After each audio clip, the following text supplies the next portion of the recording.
Welcome to exam revision. तो दोस्तों, जैसा कि आप लोगों को पता है, हम अपने चैनल पर डिस्कस कर रहे हैं PYQ सीरीज़। तो जो ये PYQ सीरीज़ है, आपकी प्रत्येक परीक्षा के लिए काफ़ी महत्वपूर्ण होने वाली है।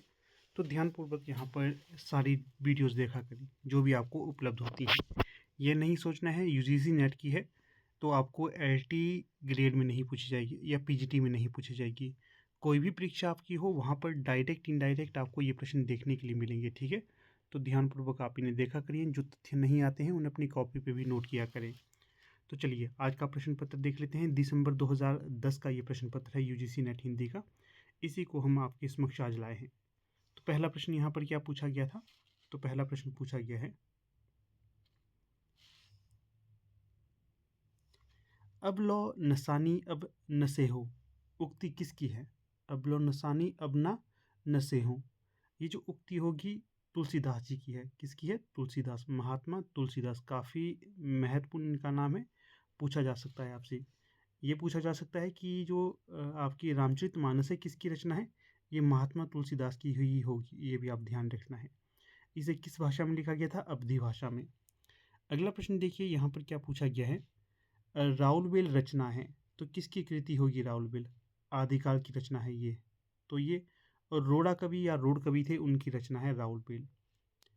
अगला प्रश्न है यहाँ पर, रामचरितमानस, पद्मावत, विनय पत्रिका एवं चंदायन में से अवधी भाषा की रचना नहीं है। तो कौन सी रचना है जो अवधी भाषा में नहीं लिखी गई है? तो जो विनय पत्रिका है ये अवधी भाषा में नहीं लिखी गई थी, ये लिखी गई थी आपकी ब्रज भाषा में। ये आपने ध्यान रखना। बाकी रामचरितमानस, पद्मावत, चंदायन ये तीनों ही अवधी भाषा की रचनाएं होंगी।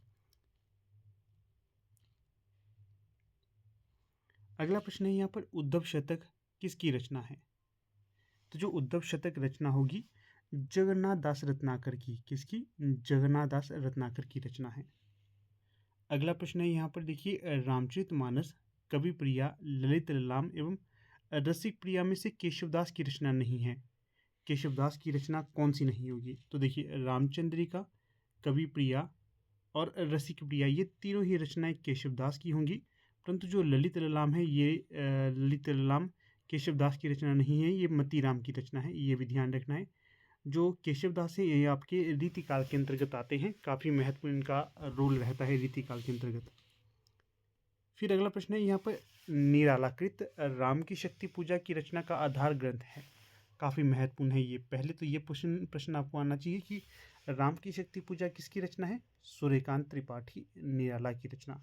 और जो राम की शक्ति पूजा लिखी गई है इसका आधार ग्रंथ किसे माना जाता है?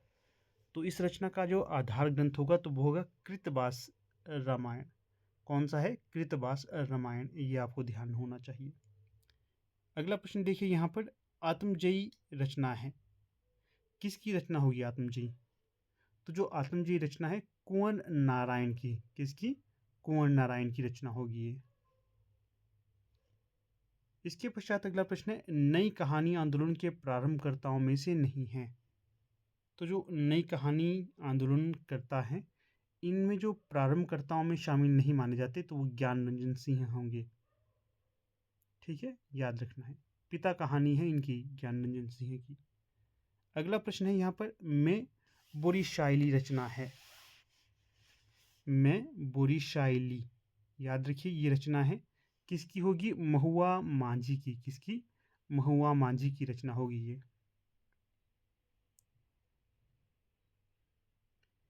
फिर देखिए अगला प्रश्न है यहाँ पर,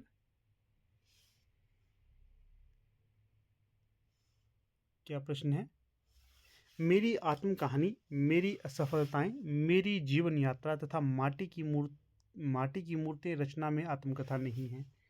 मेरी आत्म कहानी, मेरी असफलताएं, मेरी जीवन यात्रा और माटी की मूर्तें हैं, इनमें जो आत्मकथा विधा की रचना नहीं है तो वो होगी माटी की मूर्तें। ठीक है, पूछा जाएगा माटी की मूर्तें किस विधा की रचना है, तो ये आपका रेखा चित्र होगा रामवृक्ष बेनीपुरी का। और मेरी आत्म कहानी, मेरी असफलताएं, मेरी जीवन यात्रा ये तीनों ही आत्मकथा होंगी। अगला प्रश्न है यहाँ, मेरे राम का मुकुट भीग रहा है निबंध है किसका? पहले तो ध्यान रखिए, निबंध विधा की रचना है मेरे राम का मुकुट भीग रहा है। नेट की जो आपकी परीक्षा है वहाँ पर ये लगा हुआ है। तो जो मेरे राम का मुकुट भीग रहा है, ये विद्या निवास मिश्र का निबंध होगा। अगला प्रश्न देखिए, शिवदान सिंह चौहान, नंद दुलारे वाजपेयी, रामविलास शर्मा तथा नामवर सिंह में से कौन से मार्क्सवादी समालोचक नहीं हैं?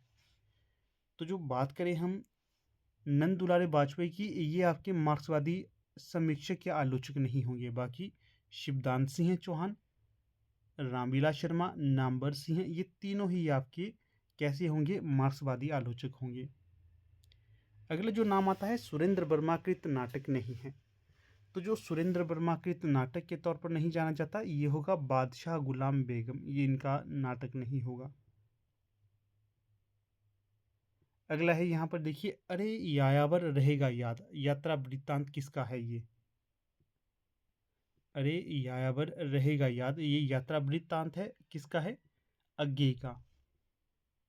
फिर है साकेत, कामायनी, महाप्रस्थान तथा प्रिय प्रवास में से महाकाव्य नहीं है। यहाँ पर महाकाव्य नहीं है, ये बताना है। जो साकेत है महाकाव्य है, कामायनी है महाकाव्य है, प्रिय प्रवास है ये भी महाकाव्य है, परंतु जो महाप्रस्थान है ये महाकाव्य नहीं होगा, ये ध्यान रखना आपने। फिर है काव्याय शोभाकरान धर्मान अलंकार प्रक्षयते, इस तरह की कुछ पंक्ति है, ये काफ़ी लंबी है, एक ही शब्द है, ये पता है आपको। संस्कृत में देखिए इतने मुश्किल मुश्किल शब्द होते हैं। जो ये उक्ति है किसकी है? ये दंडी की। किसकी है? दंडी की। अगला है प्रश्न, संतो भाई आई ज्ञान की आंधी रे, पंक्ति में अलंकार होगा। तो यहाँ पर जो अलंकार है रूपक अलंकार, कौन सा? रूपक अलंकार। फिर अगला प्रश्न देखिए, यहाँ पर ब्रजभाषा विकसित हुई है किससे? तो जो ब्रजभाषा विकसित हुई है शौरसेनी अपभ्रंश से विकसित हुई है। फिर अगला प्रश्न है यहाँ पर, डिंगल भाषा का संबंध है। डिंगल भाषा का संबंध होगा राजस्थानी साहित्य से। किससे? राजस्थानी साहित्य से। इसके पश्चात अगला प्रश्न यहाँ पर देखिए, प्रकाशन काल के अनुसार हिंदी पत्रिकाओं का सही अनुक्रम बताइएगा। ठीक है, तो इस प्रकार से कुछ कविवचन सुधा, ये होगा 1867 में। हिंदी प्रतीप, ये 1896 ईस्वी में। नागरी प्रचारणी पत्रिका, ये 1896। सरस्वती पत्रिका, ये 1900 ईस्वी। ये रखने सारे फैक्ट आपने याद। आपसे ये भी पूछा जा सकता है कि जो कविवचन सुधा है ये किसकी पत्रिका है? तो ये भारतेंदु हरिश्चंद्र की पत्रिका होगी, ये आपको याद होना चाहिए। ठीक है, इसके पश्चात अगला नाम आपसे ये पूछा जा सकता है कि जो हिंदी प्रतीप है ये किसकी पत्रिका होगी?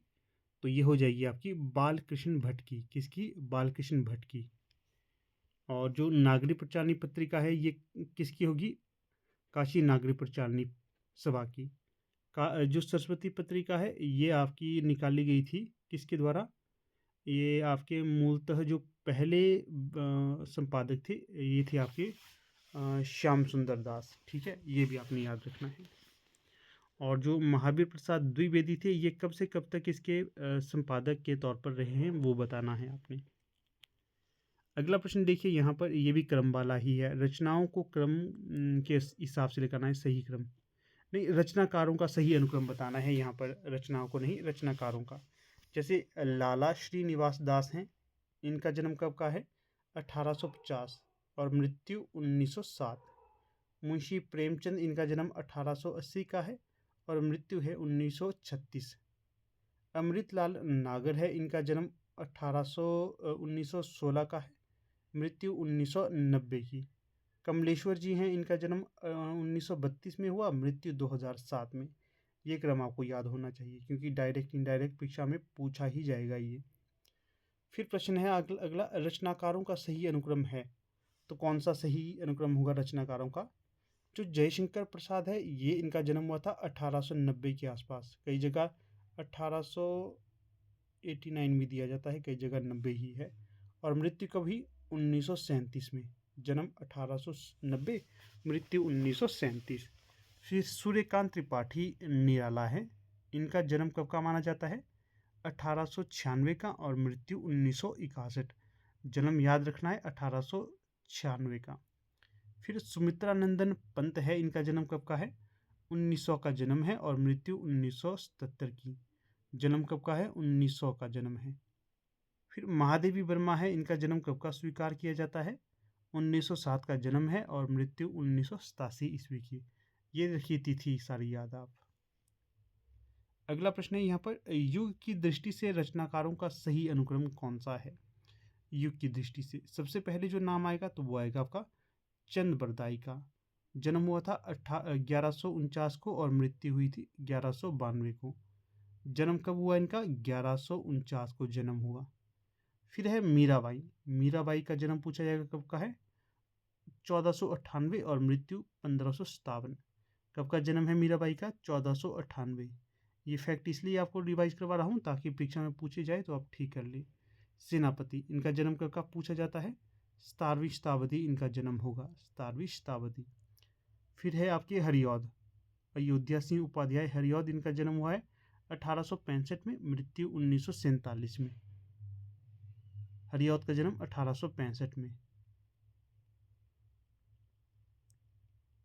फिर अगला है यहाँ पर नाटकों का सही अनुक्रम बताना था। तो जो नाटकों का सही अनुक्रम होगा वे इस प्रकार से है। सबसे पहले रचना आएगी अंधेर नगरी। समय कब का है? 1881। चंद्रगुप्त 1931 का। आषाढ़ का एक दिन, आषाढ़ का एक दिन है 1958 का। फिर आठवां सर्ग 1976 का, इंपॉर्टेंट है। चंद्रगुप्त नाटक किसका होगा? ये होगा आपका जयशंकर प्रसाद का। अंधेर नगरी किसका है? ये हो जाएगा आपका भारतेंदु हरिश्चंद्र का। आषाढ़ का एक दिन ये किसका होगा? मोहन राकेश का। आठवां सर्ग ये किसका होगा? आठवां सर्ग होगा सुरेंद्र वर्मा का। ठीक है। क्या इसका विषय रहेगा? यह नाटक कला के क्षेत्र में शीतलता और शीलता और अश्लीलता के सवाल को उठाता है ये। ठीक है, शीलता और अश्लीलता के सवाल को उठाता है। फिर आगे है उपन्यासों का कालक्रम अनुसार जिक्र करना है यहाँ पर। पहला है गोदान 1936, टेढ़े मेढ़े रास्ते 1948, मेला आंचल 1954, राग दरबारी 1968। फिर पूछा जाएगा गोदान किसका आपका उपन्यास होगा? ये है आपका मुंशी प्रेमचंद का 1936 का। टेढ़े मेढ़े रास्ते ये किसका उपन्यास होगा? तो टेढ़े मेढ़े रास्ते हो जाएगा आपका भगवती चरण वर्मा का। भगवती चरण वर्मा का टेढ़े मेढ़े रास्ते 1948। मैलांचल किसका उपन्यास है? ये हो जाएगा रेणु का 1954। राग दरबारी किसका उपन्यास होगा? ये जो राग दरबारी है यह आपका किसका? श्रीलाल शुक्ल का 1968। फिर अगला देखिए यहाँ पर कहानियों का कालक्रम अनुसार सही अनुक्रम बताना है कहानियों का। उसने कहा था ये हो जाएगी 1915 की कहानी, कफन 1936 की कहानी, वापसी 1960 की कहानी, तिरिच 1986 की कहानी। ये सारे तथ्य आप याद रखिए। उसने कहा था कहानी किसकी होगी? चंद्रधर शर्मा गुलेरी की 1915 की है। कफन ये किसकी कहानी होगी? कफन है आपकी मुंशी प्रेमचंद की और 1936 में आई थी। फिर जो वापसी कहानी है ये किसकी है? ये भी पूछा जा सकता है कब आई थी वापसी कहानी? 1960 में। और ये उषा प्रेमदा की कहानी होगी। किसकी? उषा प्रेमदा की कहानी। फिर जो तिरिच है ये 1986 में आई थी। किसकी कहानी होगी ये? तो ये जो कहानी हो जाएगी ये हो जाएगी आपकी उदय प्रकाश की। उदय प्रकाश की कहानी है ये। फिर देख लेते हैं अगला प्रश्न यहाँ पर, साहित्य इतिहासकारों का सही अनुक्रम क्या होगा? तो जो सबसे पहले नाम आता है साहित्य इतिहासकारों में तो वो आता है आपका गारसा दतासी। इस्तवार दाला लित्रेउतर एंदु ये नहीं, हाँ इस्तवार दाला लित्रेउतर एंदु ये एंदोस्तानी, हाँ यही इनकी तासी की है, फ्रेंच भाषा में लिखी गई है। फिर जो दूसरे यहाँ पर इतिहासकार होंगे शिवसिंह सेंगर, इनके द्वारा शिवसिंह सरोज नामक कृति लिखी गई है। फिर अगला नाम है तीसरे नंबर पे होंगे यहाँ पर रामचंद्र शुक्ल, इनके द्वारा हिंदी साहित्य का इतिहास 1929 लिखा गया है। फिर हजारी प्रसाद द्विवेदी है, ये भी इतिहासकार के तौर पर जाने जाते हैं। हिंदी साहित्य की भूमिका इनके द्वारा लिखी गई प्रमुख रचना होगी। ठीक है, रह गया क्रम याद आपको या नहीं? तो क्रम याद रखना है किसी भी हालत में, क्योंकि डायरेक्ट इनडायरेक्ट प्रश्न पूछे जाएंगे आपसे परीक्षा में। फिर है यहाँ पर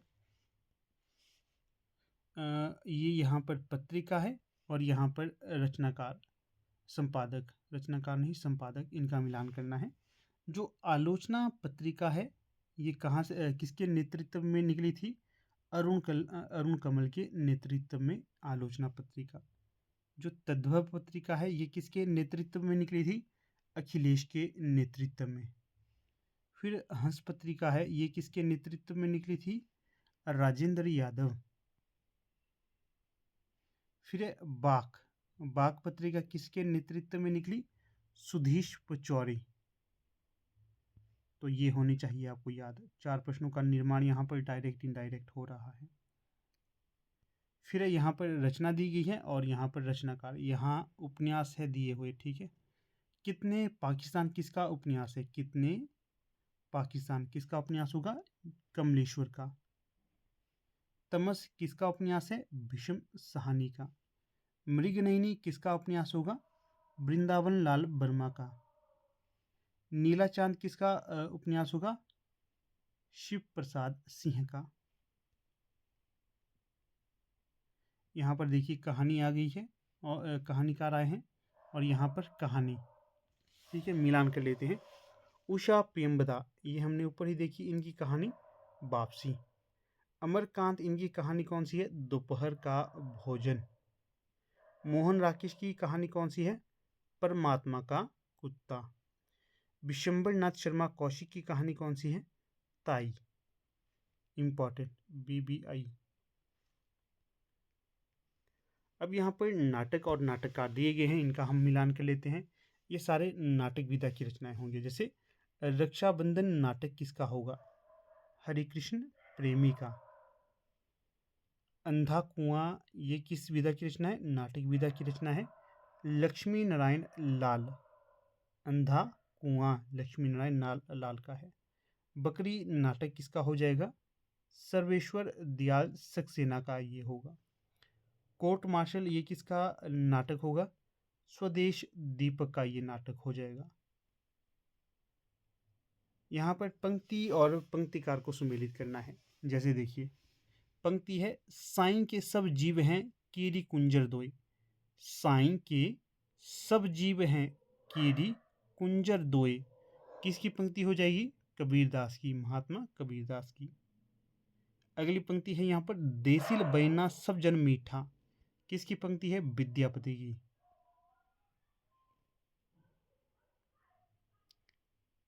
अगला देखिए यहाँ पर, भूषण बिनु ना बिराजे कविता बनीता मीत। भूषण बिनु ना बिराजे कविता बनीता मीत, केशवदास की पंक्ति है ये। फिर अगली पंक्ति है, नैन नचाए कहीं मुस्काए लल्ला फिरी आयो खेलन होरी। तो ये पंक्ति किसकी होगी? पद्माकर की। अगला देखिए यहाँ पर है कृति, यहाँ पर कृतिकार। तो कृति क्या है? काव्यात्मक कृति है ये।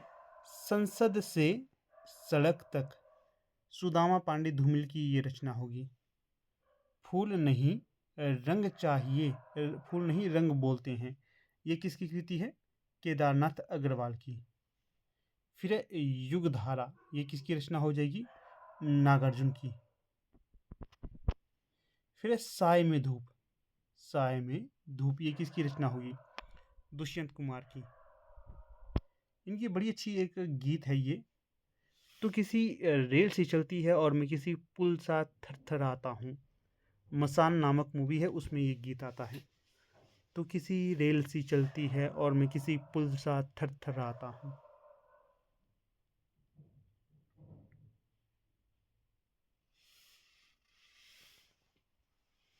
अगला है सौंदर्यमलंकार। ये जो उक्ति है किसके द्वारा दी गई थी? बामन के द्वारा। वाक्यम रसात्मकम काव्यम, ये किसकी उक्ति होगी? विश्वनाथ जी की। फिर है बागर्थ वीव संपृक्तो, बागर्थ प्रतिपत्तिये, ये पंक्ति है ये किसकी है? कालिदास की। याद रखनी है हर एक अलग अलग पंक्ति। एक प्रश्न है यहाँ से ये, दूसरा प्रश्न, तीसरा प्रश्न और चौथा प्रश्न, 4 प्रश्न बन सकते हैं। रमणीयार्थ प्रतिपादकः शब्दः काव्यम, ये पंक्ति किसकी है? पंडित राज जगन्नाथ की। अगला यहाँ पर ग्रंथ है और आचार्य है, इनका मिलान करते हैं। ध्वनियालोक, ध्वनियालोक, ये किसकी रचना हो जाएगी? आनंदवर्धन की। काव्यालंकार, काव्यालंकार किसका ग्रंथ हो जाएगा? भामह का। काव्य प्रकाश, ये किसका होगा? मम्मट का। काव्यानुशासन, ये किसका ग्रंथ हो जाएगा? हेमचंद्र का। 1, 2, 3, 4 प्रश्न का निर्माण यहाँ से भी होता है। कई बार आपको बताना भूलता हूँ, जो भी कहता हूँ इम्पॉर्टेंट होगा तो इम्पॉर्टेंट होगा, ये बात मान लीजिए। अगला है यहाँ पर एसे इन क्रिटिसिज्म, एसे इन क्रिटिसिज्म किसकी रचना हो जाएगी? मैथ्यू अर्नाल्ड की। दूसरी रचना है बायोग्राफिया लिटरेरिया, ये किसका ग्रंथ हो जाएगा? कॉलरिज का। फिर एस्थेटिक, एस्थेटिक ये किसकी रचना हो जाएगी? क्रोचे की। प्रैक्टिकल क्रिटिसिज्म, ये किसकी रचना है? आईए रिचर्ड्स की। फिर यहाँ पर अंश और कवि, मतलब कही गई पंक्तियाँ है, जैसे जो घनीभूत पीड़ा थी, जो घनीभूत पीड़ा थी, किसकी पंक्ति है ये? जयशंकर प्रसाद की। हेर हेर प्यारे को सेज पास नम्र मुख हंसी खिली, हेर प्यारे को सेज पास नम्र मुख हंसी खिली, ये किसकी पंक्ति होगी? सूर्यकांत त्रिपाठी निराला की। हम नहीं कहते कि हम को छोड़कर स्रोत स्विनी बह जाए, अज्ञे की पंक्ति है ये। जी हाँ हजूर, मैं गीत बेचता हूँ, भवानी प्रसाद मिश्र का ये गीत हो जाएगा, ये कविता हो जाएगी। अब यहाँ पर स्थापना और तर्क वाले प्रश्न आते हैं। स्थापना हम देख लेते हैं, क्या यहाँ पर स्थापना है?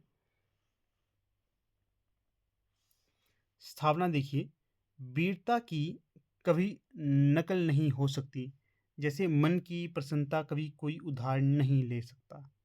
बिल्कुल सही कहा। वीरता की कोई नकल कर सकता है पॉसिबल? नहीं, कभी पॉसिबल नहीं। क्यों? अगर आपके अंदर वीर का जो भाव उत्पन्न होता है, कोई आपसे छीन ही नहीं सकता है। बनने को बन सकता है वो वीर, परंतु जब वैसी स्थिति उत्पन्न हो तो वो भीगी बिल्ली बन जाएगा।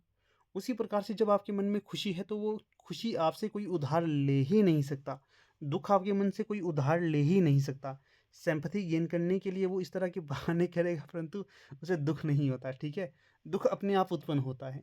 तो ये तो सही है जो कहा गया सारा, क्योंकि वीरता का संबंध मनोबल से है। बिल्कुल यही कहा ना हमने, वीरता का संबंध किससे है? मनोबल से। किसी के कहने पे, किसी के देने से, किसी के लेने से ये चीज़ें नहीं आती है। ठीक है, इसलिए स्थापना भी यहाँ पर सही है और तर्क भी यहाँ पर सही है, दोनों सही होंगे। अगला देखिए, अगला क्या है यहाँ पर? स्थापना और तर्क वाला प्रश्न। स्थापना क्या दी गई है?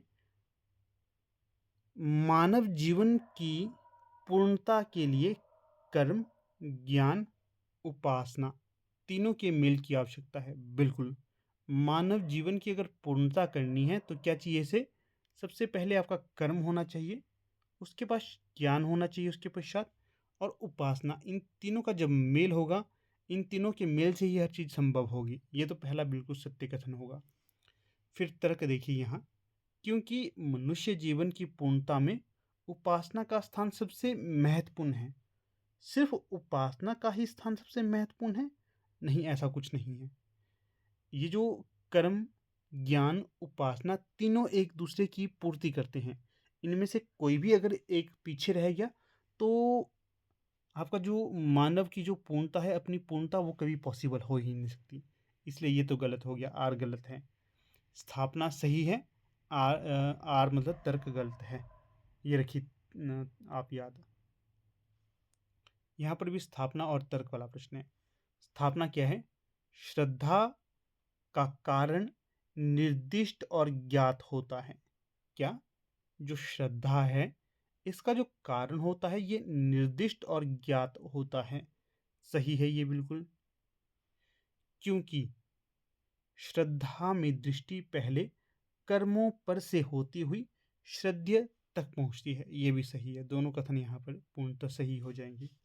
ठीक है, तो देखिए कुछ इस प्रकार से आज का ये हमारा लेक्चर था। मुझे पूर्ण आशा है कि जो भी तथ्य मैंने यहाँ पर आपको कहे वो आपको समझ आ गए होंगे। जो तथ्य आपको समझ नहीं आएंगे तो उन्हें मुझे लगता है आपने नोट भी किया होगा, ठीक है। इसी तरह की प्रतिबद्धता आपको अपने अंदर रखनी है। ये नहीं सोचना है कि क्या होगा, कैसे होगा। ये सोचना है कि जो भी कार्य मैं कर रहा हूँ, जो भी मेरा इनिशिएटिव है वो सफल ज़रूर होगा, मैं अपनी मंजिल को ज़रूर प्राप्त करूँगा। जो भी तथ्य आपको दिए जाते हैं पढ़ने के लिए, उन्हें पढ़ना है। क्यों? क्योंकि मुझे पता है कि आपको परीक्षा में क्या आएगा, तब आपको वो बताता हूँ। अपने मन से खुद ये मत सोचिए, अपने आप का डॉक्टर बनना ठीक है, परंतु एक्स्ट्रा डॉक्टर बनना वो मुश्किल हो जाता है, ठीक है ना? तो इन चीज़ों का ध्यान रखना है, कुछ भी पूछना है, आपको मेरा नंबर पता है, आप बेझिझक पूछ सकते हो। और अपने आप पे, अपने मन पे कंट्रोल रखना है, पढ़ना है और आगे बढ़ना है, ठीक है? और अपना मोटिवेशन स्वयं बनना है, ठीक है। चलिए खैर, अब यहाँ पर अपनी वीडियो का हम समापन कर लेते हैं। आप वीडियो के अंत तक बने रहे, इसका बहुत बहुत धन्यवाद।